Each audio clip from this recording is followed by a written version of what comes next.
All right, welcome. It is a little after 3. We're so grateful for all of you who could attend this event today.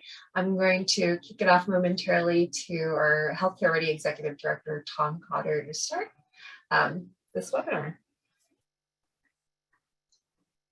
Thank you so much. What a privilege it is to be here. This is actually, for those of you that have worked with Healthcare Ready in the past, I'm the new executive director, and today is actually my 4th day on the job.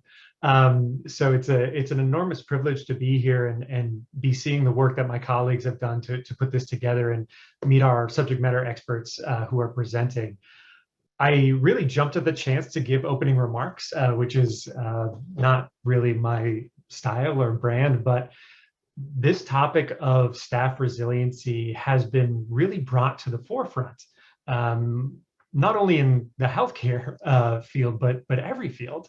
There is not a single person on the entire planet that over the past 2.5 years has not needed to rely on their own personal resiliency.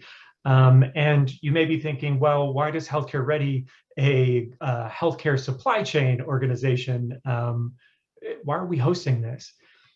We've seen why. We know the burnout. We've seen it. We know the retention rates have been dropping, and it's been really difficult to staff and take care of our staff and take care of ourselves during the past 2.5 years. So we view this as a really critical aspect of maintaining quality and easy access to healthcare. But there are lessons that you're going to hear throughout this presentation that are applicable to every aspect of your life. So note that from me, who's been in the emergency management field for a very long time, don't let my beard fool you. This is a really active aspect of both my personal and professional identity that I work on. You'll hear that it's a process. It's not a switch that is flipped. And so, again, I'm really glad you're here. I looked at the attendee list and I was really excited by who was coming. And with that, I'm going to stop and hand it over to the people who you want to hear from, and Angie will tee that up. Thanks, everyone. Thanks for being here. Thanks so much, Tom. As Tom said, this is an aspect that affects all of our lives, and we're happy to be able to bring this webinar to you today. This webinar today is made possible by our sponsor, Centene Foundation for Quality Healthcare, and through our partnership with the Association for Clinicians of Underserved.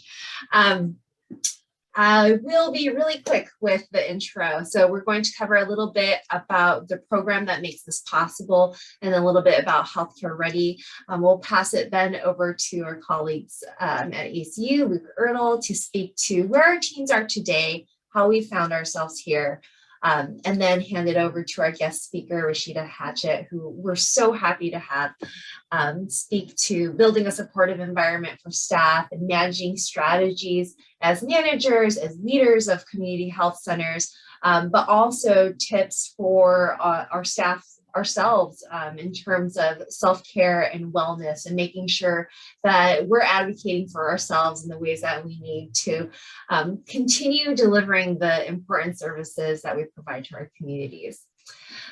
And then we'll wrap up with a Q&A. So briefly, ARCHER stands for Advancing Resilience for Community Health and Emergency Response. We started this program this year specifically for community health center staff, recognizing both the challenge that the past few years have brought for us, but also knowing that doesn't end here. Summer represents hurricane season, wildfire season. So we've created a slew of emergency preparedness and response webinars, trainings, and resources specifically for community health center staff. We're excited to continue building these materials for community health centers, and invite you to reach out to our organization to stay connected with us in terms of getting situation reports during disasters, finding out where you can get additional resources, or just being a part of our network and community and news as we move forward. Briefly on Healthcare Ready, for those of you who we haven't had the opportunity to work with yet, we are a nonprofit 501c3 that's focused nationally on preparedness and response. We help to coordinate members of government, federal, state, and local levels, as well as community-based organizations, in making sure that they're staying coordinated and connected during responses to disasters so that patients and members of the public continue to have access to their healthcare needs during times of disasters. You go on our website, we have plenty of resources to both help community health centers as well as patients during disasters. We'll show those resources at the end of this webinar. And briefly, a few ground rules for the webinar. We welcome conversation and engagement, so please feel free to drop your comments and questions in the chat.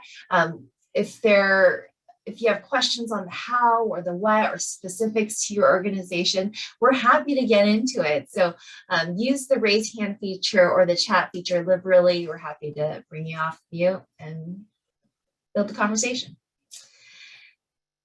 And without further ado, briefly introduce our guest speakers today. Luke Ertl, Program Director from the Association of Clinicians for Underserved, as well as Rasheda Hatchett, Resilience Expert. I'm happy to pass it off to you, Luke, to speak to where we are today. Thank you so much, Angie. So as Angie said, my name is Luke Ertl. I'm the program director at ACU. And if you're not familiar with ACU, we are a uniquely transdisciplinary membership network. And we unite clinicians, advocates, and organizations in the shared mission to improve health equity of the underserved. We provide professional education, training, technical assistance, and clinical tools and programs to thousands of clinicians and organizations every year. So next slide, Angie. So talking a little bit about, just kind of setting the stage before we get in to Rasheda's presentation, talking about a little bit about resiliency. So setting the stage around, reasons why clinicians are experiencing burnout and things like that. As you all are well aware of, there's a lot of clinicians feel lack of control around their schedule and, scheduling and decision-making and things like that. We're having a schedule that needs to be highly productive and things of that nature is keeping them moving forward at a very high pace, especially when you're thinking of a high workload of being able to, or having to address maybe 5, 6, 7 different patient complaints all in a 15-minute visit. Adding on top of that, overwhelming EHR documentation, where just speaking with some people who, somebody who's a professor at a nurse practitioner program, with trying to help support some of these nurse practitioners who are just staying in the office till 9 p.m. every night, every day, pretty much every day of the week and things like that. And just wondering, like, is this going to end? Is this going to be, is this going to be my life here for the next, however many years and things like that. And just completely overwhelmed on that end. And then, of course, feeling like there is a lack of supportive leadership in many cases, or, with dealing with some of these issues, there's sometimes feelings that there's nothing, nothing can really be done on this end to be able to help, address some of these different issues. Of course, with all those, the high workload, lack of control, things like that, leading to poor work-life balance, which then, you're taking the work home, or like the example I was saying earlier, staying in the office for a lot of time, not spending time with family, friends, things like that, or just getting that time to kind of unwind that's needed to, to bounce back from dealing with some of those issues. Also, of course, the dealing with moral distress and injury, which of course, excuse me, just thinking of, whenever people are experiencing moral distress, they're unable to provide the needed services to patients because of reasons outside of their own control. And then, of course, moral injury being the emotional and physical outcomes of long-term moral distress on the clinician, and just the buildup of those experiences of moral distress. All these factors, of course, possibly leading to impairment, depression, suicide, relationship issues, just leaving the practice, low morale and low engagement. Next slide, Angie. And then, of course, whenever it comes to emergencies, that as we saw throughout the pandemic, a lot of times there's just the fear of being in the clinic and your own physical safety, or getting COVID and then taking it home, something along those lines. Or of course, with so many people who had kids, then their kids being sent home from school, or daycare is closing, that then they have to balance those types of their work and also their childcare, things of that nature. Along with that, of course, many had to care for sick family members, or had to deal with the experience of having to be isolated from family members for quite a while to make sure that they're not bringing home COVID, or it might be also they might be experiencing other issues of just not being safe, or if depending on the type of emergency, losing their home, or their home being unsafe to be in. Next slide. So again, kind of talking through some of the where we are, where the staff are, and things like that in healthcare. The British Psychological Society has put together a nice guide for healthcare leaders, thinking through the different stages, what to expect, different tips and things like that for supporting yourself, supporting others throughout these times, these different phases of an emergency. And some of the things that they've broken out, in the preparation stage of these 4 stages here, that preparation stage, that there's, everyone's feeling preemptive anxiety. So I'm thinking back to like myself, whenever, early 2020, whenever you're starting to see the reports and see on the news what was going on in Italy and things, other countries in Europe, where just the worry of what's going to come. And, whenever you're able to see that some emergencies are on their way, headed towards you, that you're just not feeling prepared. There's a lot of uncertainty around what's going to happen, just overall feeling overwhelmed. And of course, hazards along with that come along with that are a lack of sleep, and just, all the worry, all the stress, things of that nature. Then they've also broken out active phase, or part 1 active phase, where then once, kind of entering into the emergency, that a lot of people start feeling, there are a lot of heroics, a lot of really, really looking for solutions and things like that. There's increased camaraderie and morale, and feelings of rising to the occasion. But also along with that, just feeling like you're out of control, things are going to start spiraling a little bit. And also social norms and niceties start to lapse, and then pressure starts to mount at that point. Once we start entering into that active part 2, or active phase part 2, and then, experiencing and dealing with that emergency for some time, that then people or staff and everything like that will start feeling disillusionment and exhaustion. That full steam ahead for so long, leads to really high adrenaline levels, and then also feeling like you're just on autopilot all the time. Remember speaking with one health center recently, it was like, we've been on autopilot for so long, we don't know what's going to happen, what we're going to do after this pandemic, and what's next. And just sudden exhaustion, feelings of exhaustion, emotional disconnection, compassion fatigue, and cumulative stress. Then, of course, moving into that recovery phase, and then dealing with the recovery and the long-term psychological impacts after an emergency. And that's when staff have the opportunity to start to begin to reflect. Many will start, being able to cope with the emergency, and now the stress and everything along with that, and start looking towards positive change and personal growth. But also some might start feeling resentment throughout that time. So, intrusive feelings of shame, guilt, or thoughts of what should have been done differently. And of course, really that conflict with that hero role that they were feeling earlier on. And this might lead to many people being at risk for burnout or PTSD. So with that, want to go ahead and turn it over to start talking about some solutions and ways to support staff. Rasheda, I'll turn it over to you. Awesome. Thank you so much for all of that, Luke. That is pretty much the precursor to why we're here, kind of what's happening with our teams, what's happening with the people that we're working with.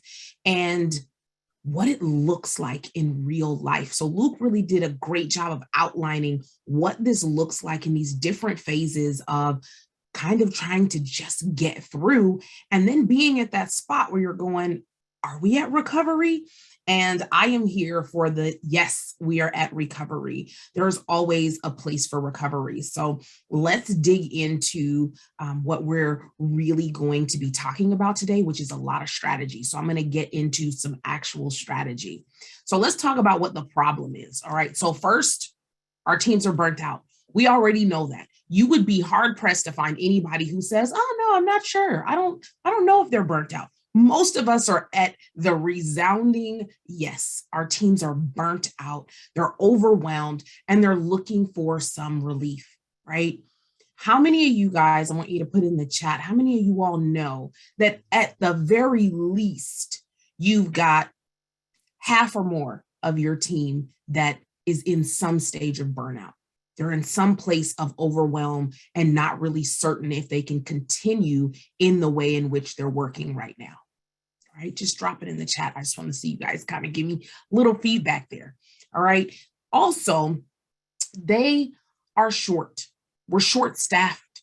We don't see any relief, coming on the horizon fast enough to keep up with what's currently happening for people. Okay. We need some real sustainable strategies that are going to be able to last. We're looking for stuff that is sustainable. We're seeing some strategies in the healthcare realm of bonuses. We're seeing people dig really hard into providing some extra support services. But what we know is that money isn't endless. So those strategies aren't things that we could potentially keep going forever and ever and ever. Right? Some of those monies are going to dry up and there's going to be an end to some of these things that we're trying to use to attract people to come to us. Part of what we need to fix is the culture in which they're working. And that's kind of what keeps people there, right? And then finally, we're out of ideas. We need some strategy. We need something that's going to help people help themselves. So managers, CEOs, presidents, right? Those people where there's the trickle down of how they support other people underneath them. We need to help ourselves, and we also need strategy on how we help our teams. So I want to talk a little bit about what resilience is and is not, okay? So we've heard a lot about resilience. One of the things that I hear all the time and all too often is that as powerful as resilience is, over these last 2.5 years, it's become something great and also this dirty word. And there's some reasons behind that. And we're going to talk just a little bit about that when we talk about what resilience is and what it isn't. So what is it? Resilience is absolutely managing and being able to adapt to adversity and adapting well to adversity. That's what resilience really is. That's kind of the tenets of it. Bad stuff happens, you can adapt well, okay? It is as much about personal growth as it is about bouncing back. Those two things go hand in hand. In order to be a more resilient person, you also have to be a person who is able to see areas where in which you need to grow, make the changes to grow in those areas so that you can move forward after the bad thing happens, after the trauma visits upon you, right? Resilience is also a group of coping skills that are learned and maintained. Okay, we can learn to be more resilient and we can maintain the coping skills that we use to be resilient. So let's talk about what it's not. Okay, so resilience is not solely personal. That's part of why resilience has become this dirty word over the last 2.5 years. People have felt like all this stuff is happening around me. It's happening in the place where I work, but you're saying it's me who needs to fix myself. And that's just not fair. Okay, what is it not? It's not something you're born with or bust. And we hear that a lot, like people are resilient or they're not. That's not true. People can learn to be more resilient. They can learn new coping skills. They can begin to look at things differently in their own life. And they can make those changes in order to be able to cultivate and maintain more resilience. Okay. Resilience also is not to be weaponized. That's some of what people are giving us when we start talking about resilience. That's some of the feedback we're getting, is that, my goodness, all I'm hearing is what I need to do, and I'm not resilient enough, which is why this is so tough for me. When the truth is that it's tough for everyone. And resilience isn't solely on me. If the systems that are in place around me don't foster a culture of resilience, my personal resilience is going to take a hit. And that's just the fact. So now let's move forward and talk a little bit more about strategies. Now, this is the part that you guys came here for, and this is the part that I'm going to give you. We're going quick. And if you have questions, please, you're going to get the opportunity to ask them at the end. I want you guys to ask away. So for those of you all who got to hear a little bit about me, I'm a registered nurse. So everything I do starts with assessment. So that's the thing that you're going to see right here at the top. Assessing employee burnout. Have you assessed burnout? Yes, we know it exists, but do you know how much of it you've got to contend with? Do you know how many people need help and support? Do you know what help and support they need? Do you know what you've tried and what hasn't worked? Okay, so assessing that burnout. I'm a huge proponent of the 15-minute one-on-one every week and spending time in that one-on-one with folks, asking some real hard questions about how you can support them as humans. What do they need to be able to come to this place and do a great job? And then what do they need when they're here to be able to continue to do that great job? People want to know that you care about them as a person. Now, does it benefit you to know what someone's struggling with in their home life so that you can provide any type of support or resources to them? Yeah, it does. Ultimately, it does. If you help them to navigate that part of things, they can focus better in their job. So yes, it does ultimately make your life a little easier as a manager to know what's going on, but it also lets your team know that you care about them as humans. And right now in this time, people don't want anything more than to know they are seen and they are heard, and they want to be treated as though you understand that this is really challenging right now. All right, Luke talked a little bit about this one, and it's promoting life-work harmony. I am a proponent of believing that there is no balance. Balance is a semblance of perfection, right? When you see a balanced scale, they're at the same spot. We live in a world where your life is going to take precedence sometimes over what has to be done for work, and work is going to take some precedence sometimes over what has to be done in your life. And you want to make sure that you've got some harmony with those things, that the people in your home life understand that there are times where work is going to outweigh what you need to do at home. And there are people at your work that understand that home is sometimes going to outweigh what you have to do at work. And everyone is on the same playing field when we have that discussion. That's why it's important to talk to people. Ask them what they have coming up for them. What do you have coming up in the next couple of weeks that you absolutely need to be at for your family? So that you can help them prioritize that. You can help them make sure that they get out of the office at 2:00 because they've got that thing to do. And you're not handing them something you need reviewed at 1:30 because you didn't know. Next one, providing mental health days. It's super important to let people know that it's not just their physical health that we believe they might need to take a day for. And that can be something as simple as shifting the language in your policies to include sick/mental health days. We live in a society where physical health is what is priority. Mental health is kind of this thing that's on the back burner. When we begin to shift our language and to include that in our language, we get to let people know that you don't have to call me and lie to me to say you're having a bout of diarrhea. You can say I'm taking a mental health day, and that's okay. And in fact, It's what I'd really like you to do. I want to hear that my people are taking mental health days because right now it's tough. I want to know that you're prioritizing your mental health because right now things are strange and people need some additional time. Okay.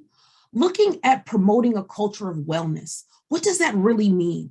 A culture of wellness is steeped throughout your entire organization. It's in your environment. It's your policies and procedures. It's the things that you add into your employee assistance programs, those things that you provide for people. A culture of wellness really tells people we prioritize you being well. So what does that really look like? From the top down, it looks like your team knowing when they can expect you to be working. We're working remote. If you're answering emails at 2 a.m., they know that you're also not answering emails at 10 a.m. because you've prioritized your wellness. That's the time that you need to work. 2 o'clock in the morning works for some people. Shouldn't work long term because you got to sleep during sleep hours. But if that's the time where you are working, you also want people to know, but then I'm not working during this time. You're not going to hear back from me during this specific set of hours. I'm balancing and creating harmony in how I work, right? So you want to make sure that you are showing that. You're showing people, yes, I might be doing this, and it might look as though, are you really creating that wellness for yourself? But I am, and I'm doing it because I'm taking off this particular portion of time. Allowing your team to see you go for a walk around the building, taking the stairs, getting up every hour and stretching. That's that culture of wellness. Okay. So next thing is creating partnerships. Now, this is huge. For a lot of people and a lot of organizations, we don't have endless cash. I know we want it, but we don't have endless cash. So there are going to be things that we're going to have to try to get for our people that are either going to cost a little bit or nothing at all. And so here's an idea for how you partner. Look for organizations that need to complete a certain number of hours of something before they're able to be certified and graduate. Now, one of those places, schools of psychology. In order to get your therapy certification, you have got to see a certain amount of people, and you don't get to charge for it. Okay? Think about partnering with those places to provide additional therapy services for your team. Looking at schools that provide massage therapy. Those students have a certain number of hours that they've got to do. They got a certain number of massages they have to do in order to get checked off that they could take that state exam. So look at partnering with some of these places that require their students to do a certain amount of work in order to be certified and to graduate. And use those services in order to supplement some of the things that your team needs that aren't readily available. We know that therapists are in high demand and there aren't a whole lot of them, but we got a ton of students that are waiting to get out of school. How do we create that kind of partnership so that we provide a service for our people, but it also doesn't cost us a lot? Okay. Now, remember that one because it's going to come back later. All right, offering daily mindfulness activities. Steep that into your organization. Every day at 10 o'clock, there's a mindfulness activity that gets sent out via email. And the expectation is not that it's just one of those emails that people get, but the expectation is that you are doing the activity. So follow up with people and ask them, how did it go? How did you like it? We already talked a little bit about your EAP program. I'm going to move into limiting Zoom meetings. I know we're on a Zoom meeting right now, but limiting Zoom meetings is super important. Really check that list and see if everyone who's invited needs to be there. And if it's optional for folks, make sure they know that it's optional. Okay? We can use Zoom in some very robust ways, and it doesn't always have to be live. Give your team the option of listening to your pre-recorded announcement or whatever that is at their own time. So that if they're in the middle of Zoom fatigue, they've had back-to-back Zoom meetings, they can say, okay, I can watch that at 3 o'clock rather than right now. I can watch it at 6 rather than right here at 11. So think of some creative ways to use our technology, but in a way that doesn't increase that Zoom fatigue, okay? Providing resources. This one is a tough one because oftentimes managers feel like, oh my gosh, that is not in my wheelhouse, but it absolutely is. Keep a running list of resources that are available through your EAP program, so things that you are already providing for people. Our EAP programs are one of the most underused benefits that we have within our organizations. People just truly forget about them. Post that information in your common areas. You guys know where people go when they're having a meltdown? They go to the bathroom.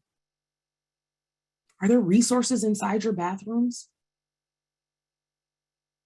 to remind people of what you have available for them? Okay. If you've got funds that are available for childcare, for education, any of those things, make sure those resources are readily available, as well as the resources in your community. You're going to encounter folks who are in the midst of the same disasters that they are helping the community through. Assure that they have the resources that they need so that they can come to work every day.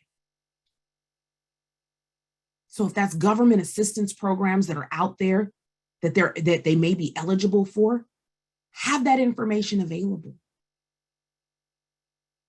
Those are the things you're going to find out in that one-on-one. Be able to point them in the right direction. And then finally, continue work from home or hybrid. This is a huge discussion right now. And there's so many places that are saying, no, we've got to go back to in-person. Let's talk about really what people get from that work from home opportunity, that hybrid model. Folks are finding that they're saving on gas, they're saving on food, they're saving money on that commute, they're saving time.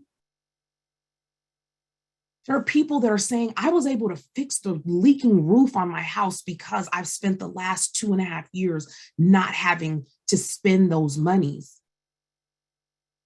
on gas and food and coffee.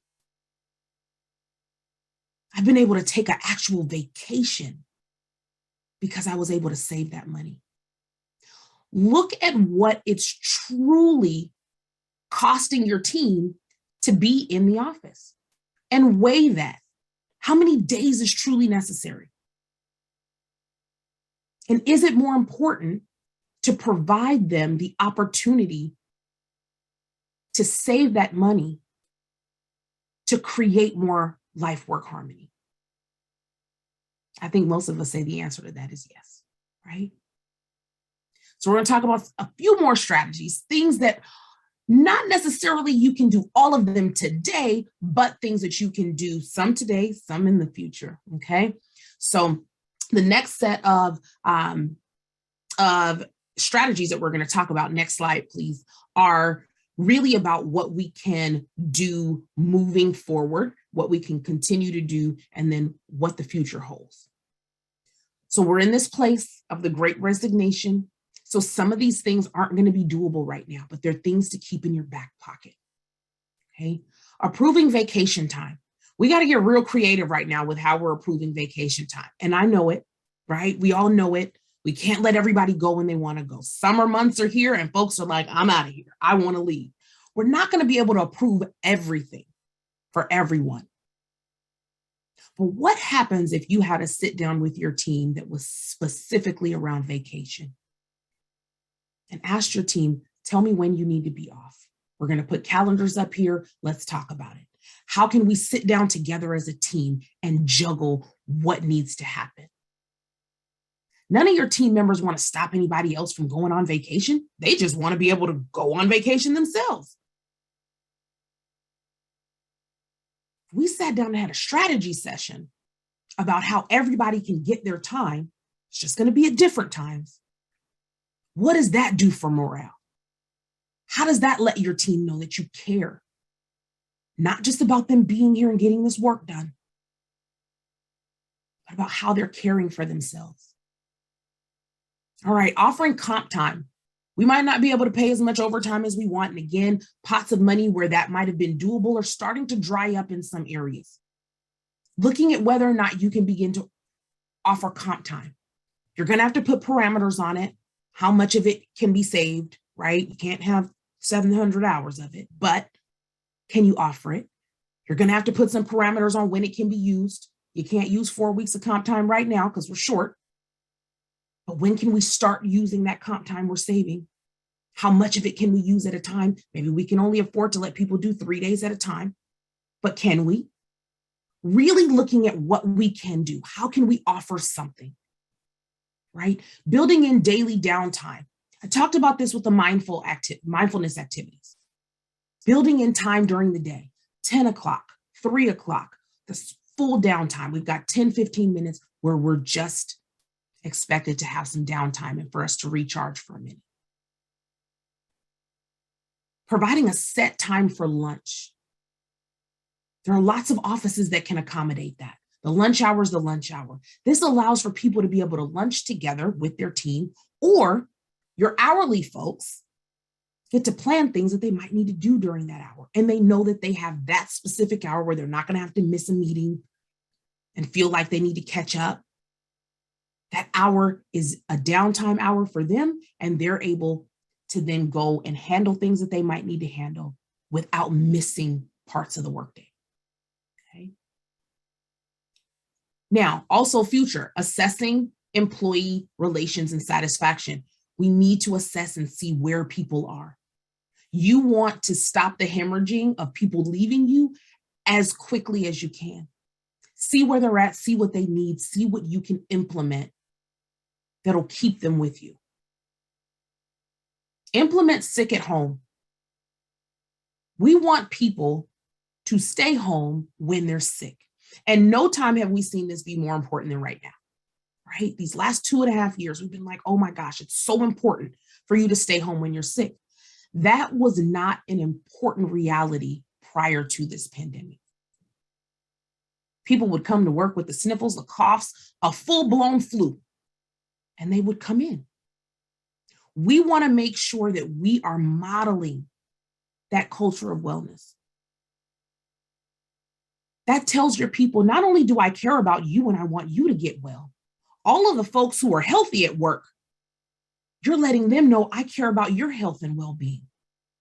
I don't wish for you to use sick hours because you got sick from someone at work that we allowed to be there, though that they were ill and kind of coughing on everybody. And I think we've all been there where you hear somebody coughing and you're like, oh my gosh, they've been coughing all morning. Allow people to take care of their wellness. Let them be sick at home. Okay. Looking at restructuring workload.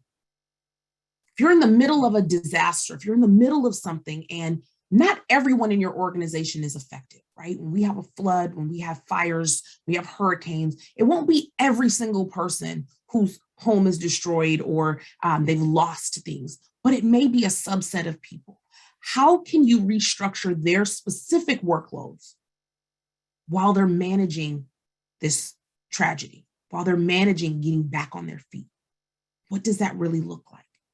And we can restructure workloads for a multitude of reasons, not just if there's an emergency or a natural disaster or the pandemic, but we can look at other things that happen in people's lives where we might need to offer that as a solution for them to get through. Now, this one is a big one. Requiring yourself as a manager to create safe spaces for open dialogue. And here's what that really means.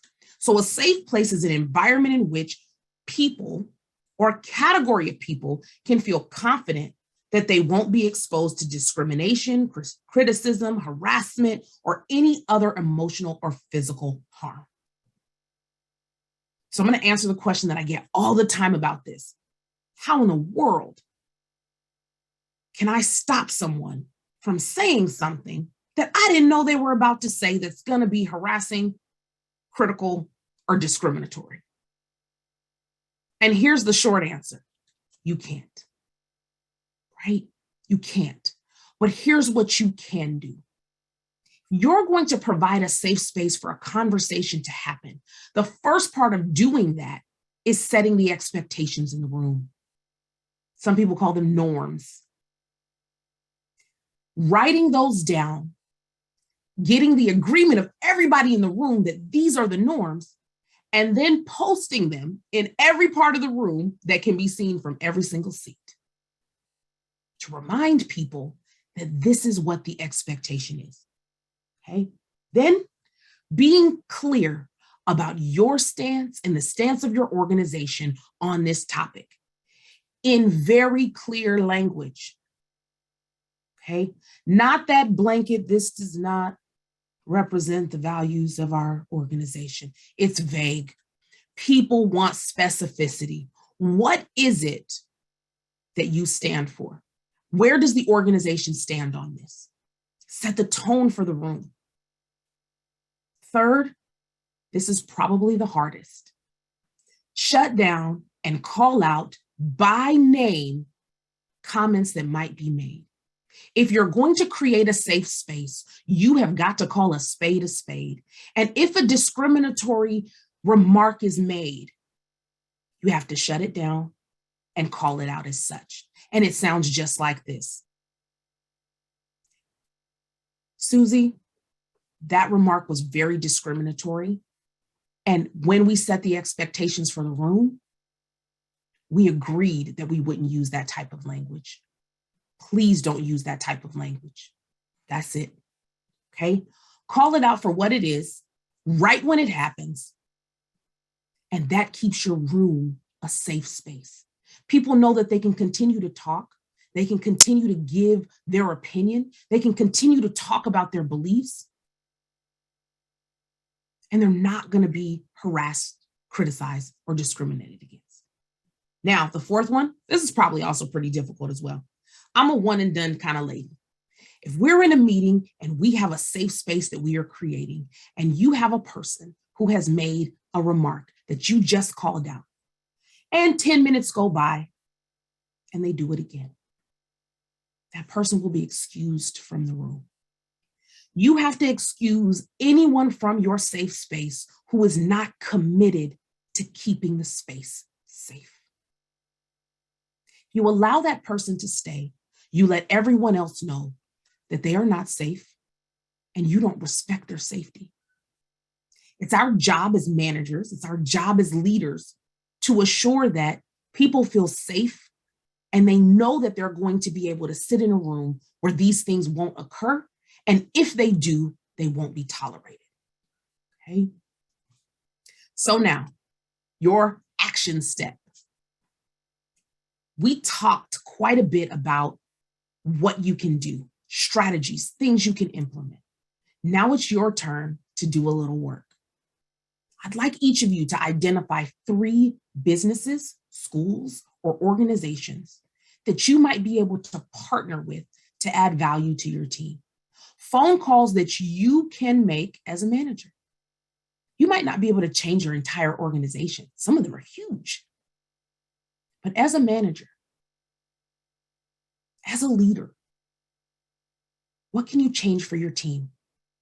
Who could you call and say, hey, I've got 20 employees that need this. When is your school offering free massages or very low cost massages, tip only? When does that happen? So you can open up that resource to your team. Say, hey, y'all, you can go down to the Evergreen College and this is available to you. Okay. So 3 businesses, that's your action step. Find 3 places that would be willing to partner with you so you can provide something of true value to your team around their own self-care and wellness.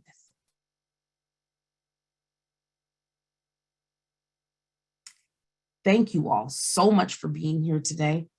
I want to open up for questions. So what resonated with you? What needs clarification? And do you want to share an idea? Is there something working in your organization that you want to tell us about? We're all ears.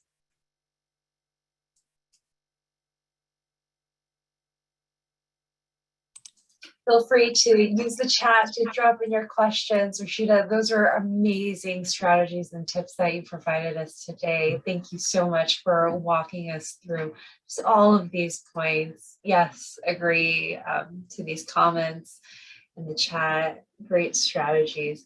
While folks are thinking about questions and how they can be incorporating some of these tips and strategies into their workplace, happy to start with a question I have, which is just thinking through, you provided a great tip earlier for how to create a safe space, how to speak directly to people in that room.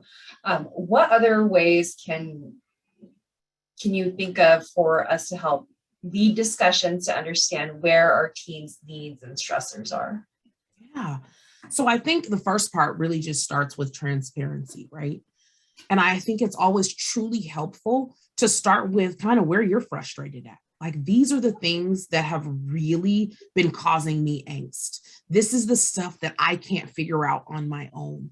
And I need your help to identify more things that I might not have thought of, right?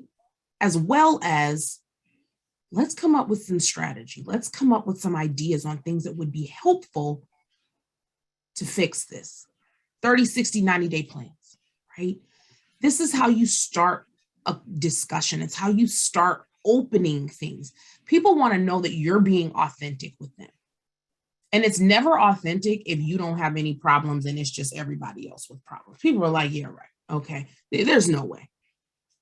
But it's also never authentic to assume that the problems that you know of or the ones that are affecting you are the only ones that exist. That's why it's so important for us to have resources that kind of run the gamut. Believe it or not, y'all have people on your teams that still need and qualify for government assistance. They might not have a wage in the current place where you live that offers them the opportunity to not need food assistance or to not need housing assistance. So making sure that just the problems that you have aren't the only ones that you're addressing, that you're truly addressing kind of everything that could be going on for folks. We never know when people land on hard times. We never know. We see it in the news all the time where people are like, I never knew there was anything going on with them. They came to work every day and they just seemed fine, right? So you never know until you ask. And that's why it's important to open up those conversations and then to create that safe space. I love that, especially during times of disasters, right? We don't know how affected each of our staffs are at home. Yeah. Good question from Christina. Christina, do you want to feel free to come off mute and ask? Oh, I might have to unmute you to do that. Feel free to come off mute if you'd like. Christina asks, how do we get out of bathroom meltdowns and create a safe space for staff to express their needs? Mentorship programs, maybe? Absolutely. Mentorship programs are huge, right? Buddies are huge. So if we've got a situation that occurs where, you're headed to that meltdown, you might not have an office to kind of close the shades and really kind of dig into your emotions, right? So really looking at what can we provide. Mentorship is great. Open door policies, they're wonderful, okay? But also making sure that people have resources of professionals or almost professionals if they're going to be working with, students who might be helping them through a situation. We want to make sure that there's two things that are happening with that. One is that we're not burning out our already burnt out colleagues with what's happening with us as well, but also that we're getting people real help, okay? We're getting them help from a professional, someone who's really going to be able to walk them through how they can recover from this, to give them real tools and strategies on how the bathroom meltdown doesn't have to be the daily go-to, okay? But if there is a person at work that is your buddy and you guys are holding each other accountable for your self-care, a big part of that is not getting into the weeds with the person, but saying, hey, how can I support you? Can we go for a walk? Okay, whatever that might look like for them. They might be a person who uses adult coloring books, and that's really a part of how they kind of just dig into letting go of everything. Being able to say, hey, this sounds like a great time for us to pull out that coloring book and just kind of zone into this for 15 minutes, right? So really making sure that if we do have a mentor, we do have a buddy, that buddy knows that it's not really their job to get into the weeds with you. It's their job to remind you of the tools and strategies that you already have to cope with what's happening. Such great points. Just being there and being authentic. So one of the things that we hear from our CHCs and PCAs as we were building this program is that it's really difficult to bring these resources to them when we're strapped in other ways. Mm-hmm. You mentioned this a little bit, but do you have other ideas for how managers, how leadership can be supporting their staff when they're limited in these resources? I think the biggest way is to create those partnerships, right? So we can say we're limited in monetary resources and there's just not all of these, we can't just do some of everything. We can absolutely say that. But there's never a point where there's nothing you can do. And I think we've gotten too much leaning on that part. We're like, oh, this is just going to be what it is. There's nothing I can do. There are definitely things that can be done. And there are things that can be done on a very inexpensive level and things that can be done on a free level in some cases. So really thinking outside of the box. There's never nothing you can do. There's always something. Okay, there's always something. It absolutely takes no work at all to call a meeting and say, we're going to start to have downtime from 10 to 10:15. You're going to get an alert that comes up on your computer screen, and I expect you to log off for 15 minutes and take care of yourself. It's an email. That's it. So there's something that can be done. You just have to think outside the box on what you can do to help people feel better about the fact that they have too much work to do, because right now that's kind of where we're at. It's unfortunate. We have to come up with a long-term solve for it. But in the short term, we're looking at management. How do we manage how we're doing while we're in the middle of this adversity?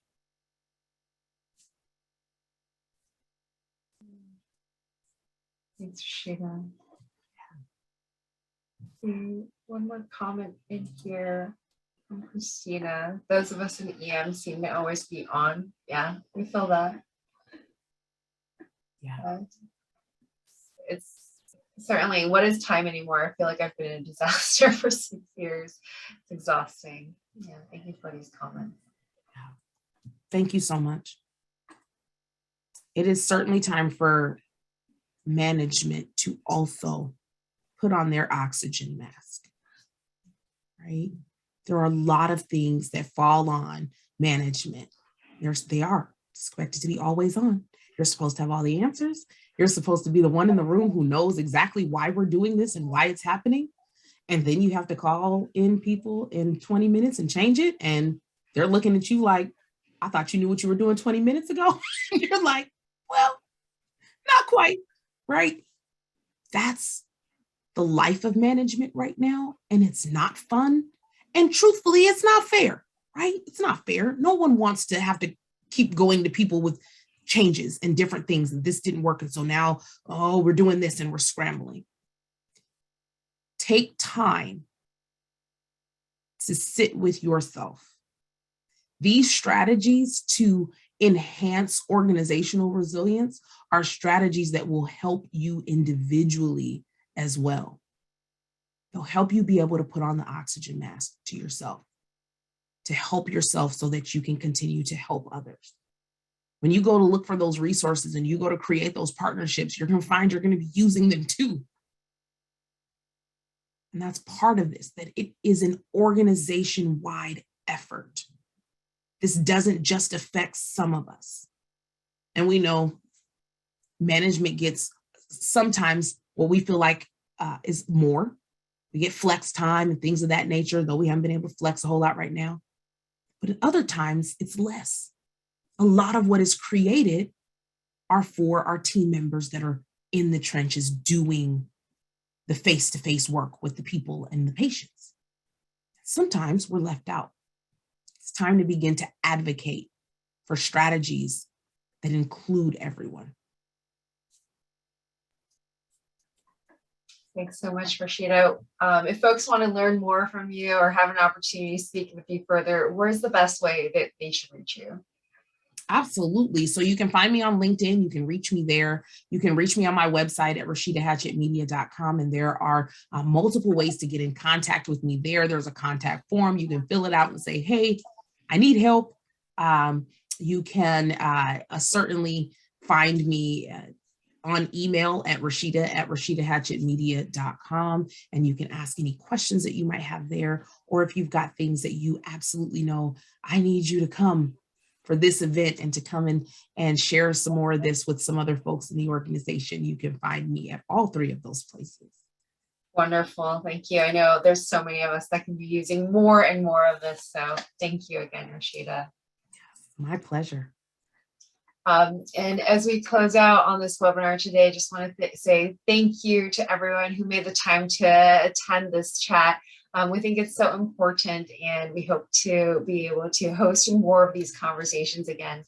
And also thank you to our guest speakers, Rasheda, Hatchett, and Girdle from ACU.